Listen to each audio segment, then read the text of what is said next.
temperatures are dropping and hunting season is in full swing, but with Game and Fish still searching for the bear that killed a camper in Newton County, many hikers are on edge.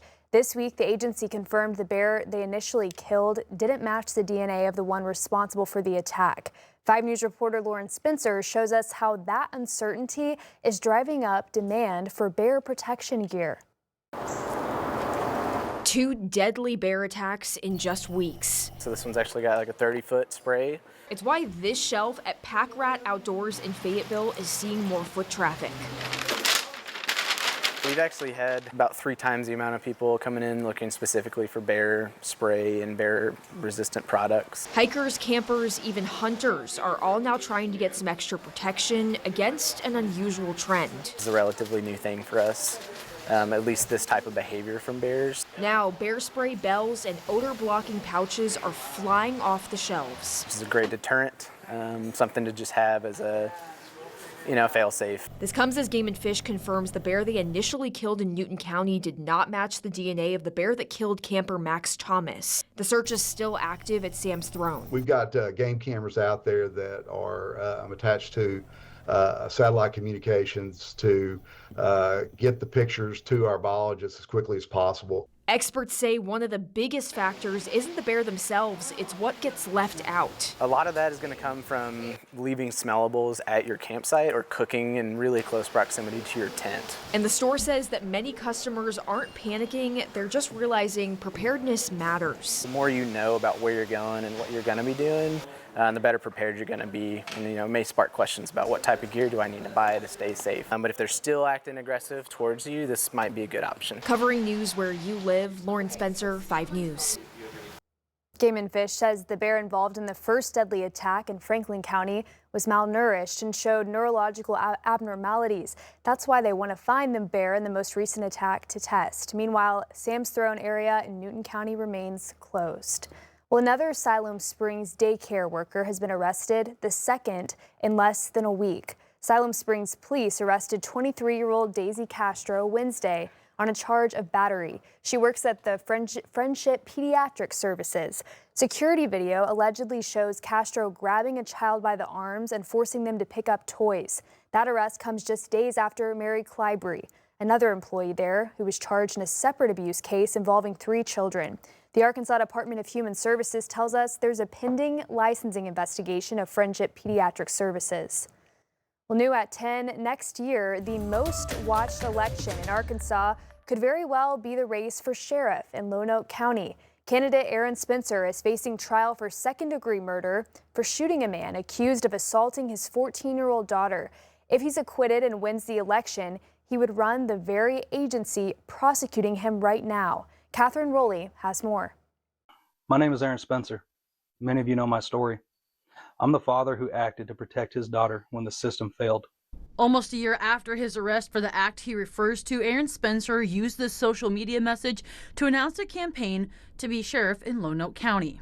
It puts his accomplished defense attorney, Aaron Casanelli, in the unique position of not only having to explain what he did, but why he did it, and also explaining why he should win votes. I mean, he wants a better Lonoke that's better for the kids, better for his neighbors.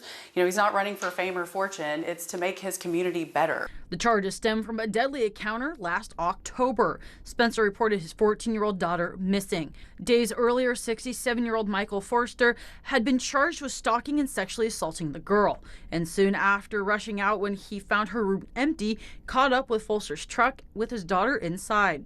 Court records say Spencer forced Forster to stop, confronted him, and killed him. We believe that Arkansas law supports what Aaron did, that he was justified in protecting his daughter and protecting himself from danger. So we believe that that's going to be borne out at trial. Sheriff John Staley is one of those public officials. He is up for re-election. He can't talk about the investigation that his current deputies carried out, but he can talk about the upcoming campaign. There's 2 distinct candidates in this race for sheriff.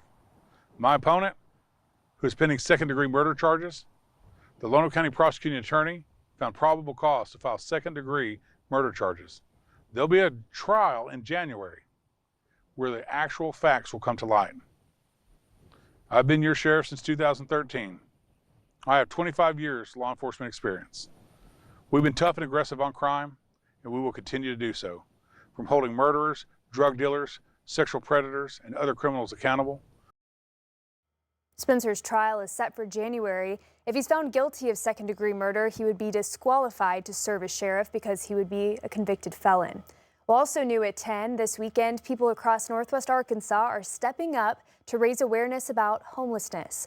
Over 3 days, participants have been walking more than 30 miles and sleeping along the way to better understand the realities of homelessness while raising money for the New Beginnings campaign.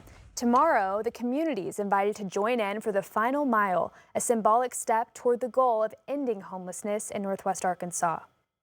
Homelessness is increasing in Northwest Arkansas while we still have no city in Northwest Arkansas that has enough beds for everyone who's homeless. So it's like we're already in a crisis in the sense that there's not enough places for people to stay, and the crisis is increasing. For the last mile, the group will meet at Walker Park in Fayetteville at 3 tomorrow afternoon and walk together to New Beginnings. A Northwest Arkansas nonprofit that helps refugees says its federal funding could drop significantly by this time next year. Canopy NWA says funding for its welcome programs could be eliminated by next October. So far this year, nearly 1,000 refugees have moved to Northwest Arkansas, and Canopy leaders say the next few years will be challenging as they work to continue that mission. The organization also says no refugees have been resettled in the U.S. this month. Without a presidential determination, that means any activity in refugee resettlement is completely terminated. As a country, by law, we are not allowed to proceed with refugee resettlement without the issuance of a presidential determination. Canopy will be at the Fayetteville Farmers Market tomorrow, sharing more about their work and how you can help.